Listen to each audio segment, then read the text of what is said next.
신대대 논문 통계 분석 연구원입니다.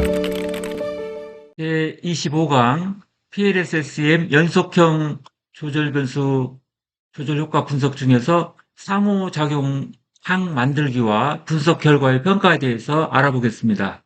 상호작용항을 만드는 것은 이제 많은 여러 가지 연구들이 있었어요. 이쪽 분야에서도. 그래서 스마트 PLS 3.0 단계에서는 프로그램 3.0에서는 여러 가지가 다 채택될 수 있었거든요. 곱직표 접근법이라든지, 그다음에 2단계 접근법이라든지, 그다음에 직귀화 접근법도 다 적용할 수가 있었는데, 이 두 가지 방법이 조금 효과적이지 못하기 때문에 아마도 스마트 PLS 4.0 프로그램부터는 하나로 통일했어요. 그게 디폴트가 뭐가 됐냐면 2단계 접근법이 됐어요. 투 스테이지 어프로치라고 하는데 2단계 접근법을 가지고 상호작용항을 만드는 방법으로 변경이 되었어요. 그래서 우리는 이제 이런 2단계 접근법을 할 때 수행하기 전에 먼저 할 일이 있어요. 그게 뭐냐면 모델에 포함된 모든 변수에 대해서 이제 표준화시키는 방법을 디폴트로 또 선택해야 돼요. 이 점을 이해하시면 좋겠습니다. 다 변수를 표준화시킨 값으로 이제 우리가 분석을 한다. 이렇게 보시면 되겠습니다. 자, 2단계 접근법으로 상호작용을 만드는 방법 어떻게 만드냐면 화면을 보세요. 자, W 조절 변수죠. 조절 변수가 어떻게 되어 있어요? 두 가지로 되어 있잖아요. 이 두 가지로. 이 두 가지를 이제 되어 있고 이거를 이제 실행하면 어떻게 되냐면 우리가 PLS SM 알고리즘 돌리잖아요. 그러면 이 W에 대한 LVS가 구해져요. W에 대한 LVS가 구해지고 마찬가지로 또 이 독립변수잖아요. 이 두 개를 가지고 또 뭐가 구해져요? LVS X가 또 구해져요. 그리고 종속변수가 있잖아요. 이 두 개로 이루어졌는데 이거를 합해가지고 이제 분석이 되면 뭐가 돼요?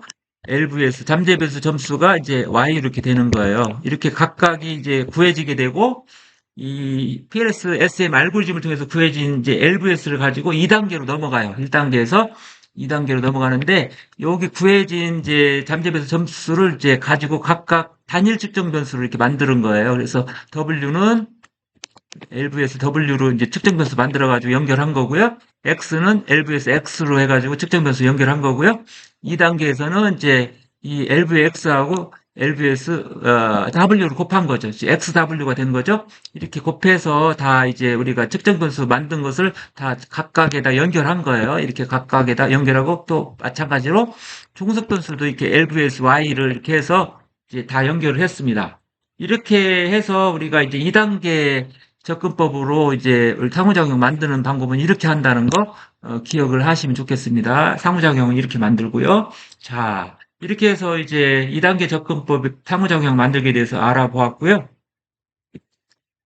우리가 연속형 조절변수 조절력과 분석 평가를 이제 해야 되는데 어떻게 하는 거냐면 자, Y는 회계식으로 한번 표현해 볼게요. 단순 조절 모델을 표현하면 알파 플러스 베타1 x 플러스 베타2 조절 변수가 뭐예요? W로 표현을 할게요. 다음에 상호작용항이 나오겠죠? 베타3 상호작용항이 뭐예요? X하고 W가 되겠죠. 그리고 에라톰이 있을 거예요. 관차가 이렇게 있어요. 근데 제일 중요한 게 뭐냐면 여기에요. 요 부분이 제일 중요해요. 그 중에서도 뭐가 중요해요? 이 베타3가 중요하죠. 베타3가 중요한데 이 베타3가 통계적으로 유의하잖아요. 유의하면 뭐라고 할 수 있냐면 이제 조절 효과가 존재한다. 조절 효과가 있다. 그리고 두 번째는 뭐예요? 비유의적이다. 개수가 비유의적으로 이렇게 나오면 어떻게 됐어요? 조절 효과는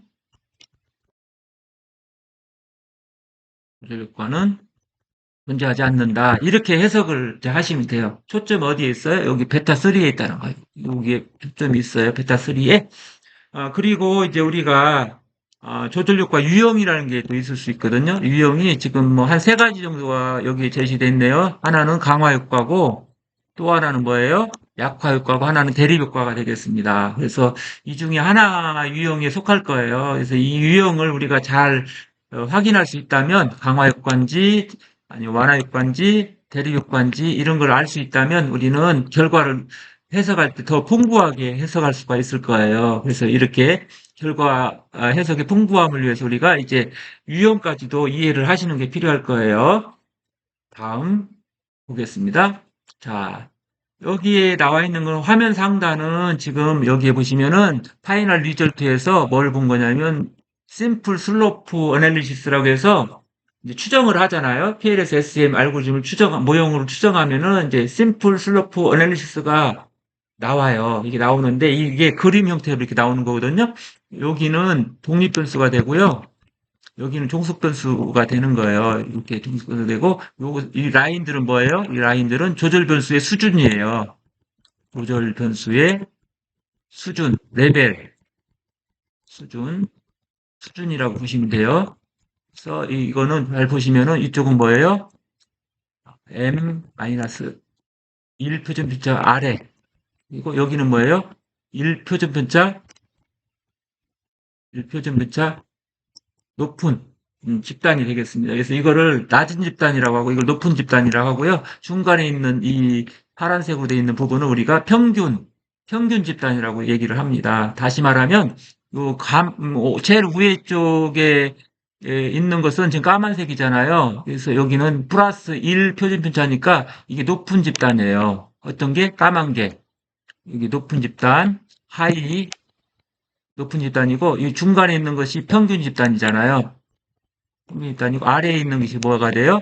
이게 낮은 집단이죠. 로우 집단이다. 이렇게 수준을 세 가지로 나눌 수가 있는 거예요. 이렇게 해서 만약에 이 그림에서 조절 효과가 있으려면 어떻게 하는 게 조절 효과가 있겠어요? 예를 들어볼까요?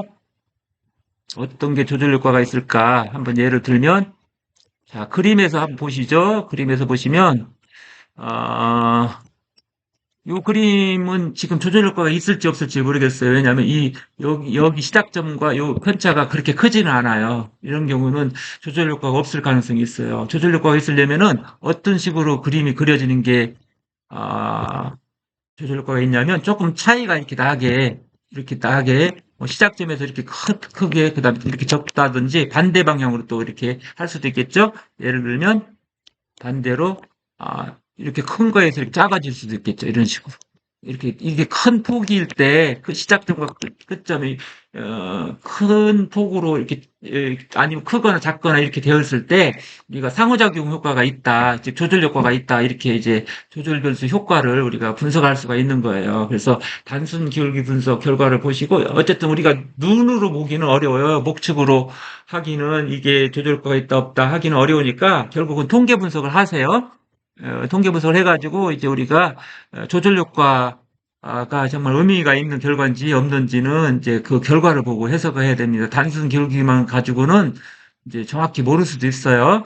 어쨌든 우리가 결과 제시할 때 단순 기울기 분석은 당연히 조절 효과 분석 연속형으로 할 때는 보고를 해줘야 되는 거니까요. 어디에 있다고요? 다시 한번 정리하면 PLS 알고리즘을 시행하는 것이고 시행한 다음에 파이널 리절트에 어디에 단순 기울기 분석, 심플 슬로프 어널리시스에 이런 것이 있다. 이렇게 기억해 주시면 좋겠습니다.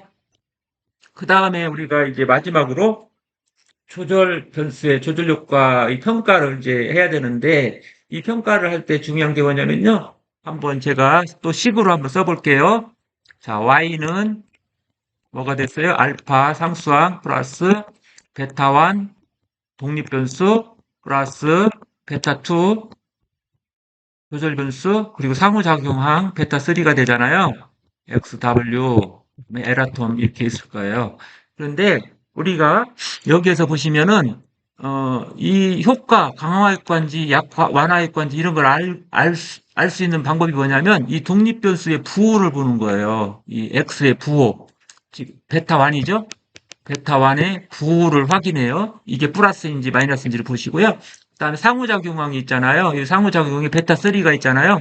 요거에 또 부호를 봐요. 이 부호를 보시고 예를 들어서 첫 번째 상황은 뭐예요? 독립변수 부호 플러스 상호작용항 변수 플러스 이렇게 나오면은 강화 효과가 되는 거예요. 즉 다시 말하면 조절 변수의 값이 커질수록 독립 변수가 종속 변수에 미치는 정의 영향을 강하게 한다. 이 강화 효과를 볼 수 있고요.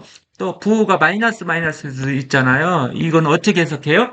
자, 조절 변수의 값이 커질수록 독립 변수가 종속 변수에 미치는 부의 영향을 강하게 한다. 이렇게 해서 이것도 강화 효과가 돼요. 근데 부호가 반대로 되어 있는 경우도 보이시죠? 여기는 플러스인데 여기는 마이너스가 나왔어요. 여기는 마이너스인데 이쪽은 플러스가 나왔어요. 이렇게 반대로 나와 있을 수도 있잖아요. 이런 것을 우리가 완화 효과라고 해요. 그래서 플러스 마이너스일 때는 조절 변수의 값이 커질수록 독립 변수가 종속 변수에 미치는 정의 영향을 약하게 한다. 이렇게 해석하시면 되고, 마이너스 플러스가 나왔으면 조절 변수의 값이 커질수록 독립 변수가 종속 변수에 미치는 부의 영향을 약하게 한다. 즉 완화 효과라 이렇게 해석을 하시면 되겠습니다. 이제 마지막 이제 내용이 되겠습니다. 연속형 조절 변수의 조절 효과 분석 평가에서 이제 그림의 방향인데요. 이거는 우상향이라고 불러요. 우상향. 그래서 업워드 슬로프 이렇게 하고 이거는 반대 방향으로 되어 있죠. 이건 우하향이라고 불러요. 아래쪽으로 갔기 때문에 다운워드 슬로프 이렇게 부르고 있어요. 이거를 이제 결정하는 것은 어떤 거에서 결정하는지를 여러분들 분명하게 이해를 해야 될 거예요. 어떤 때는 이렇게 그림이 올라가고 어떤 때는 반대 방향으로 내려올까. 이거에 대해서 연구자들이 많이 잘 모르는 경우가 많아요. 그래서 확실하게 이번 시간에 이 점을 이해했으면 너무너무 좋겠습니다. 자, 보세요. 자, 우리는 뭘 봐야 된다고 했어요? 부호를 봐야 되는데, 다시 식을 써보겠습니다. y는 다시 알파 플러스 베타 1, x 플러스 베타 2, w 플러스 베타 3, xw가 되는 거고, 에라텀이 있어요. 그런데 우리는 뭐를 봐야 되느냐? 여기 요 베타 1과 요 베타 3를 보는 거예요. 부호는. 이게 독립변수잖아요. 이거는 상호작용항 이제 변수잖아요. 상호작용항 변수예요. 그런데 우리가 봐야 될 게 뭐예요? 지금 제일 중요한 게 뭐냐면 이 부호 중에서 어떤 것만 보면 되냐면요. 이 x의 부호를 봐야 돼요. 독립변수의 부호를 봐야 돼요. 요 x의 이제 부호를 보면 되거든요. 그러니까 베타 1을 보면 돼요. 베타 1이 플러스로 나왔잖아요. 그 결과에서 추정 결과에서 플러스가 나오면 어떻게 되는 거냐? 요 그림으로 그려질 거예요. 이런 식으로 그려질 거고요. 베타1이 만약 마이너스 부쪽으로 나왔어요. 결과가. 그러면은 이 조절효과 그래프는 이런 식으로 반대 방향으로 이렇게 밑으로 이렇게 내려오는 우하향 기울기로 이제 이렇게 그려지게 될 것입니다.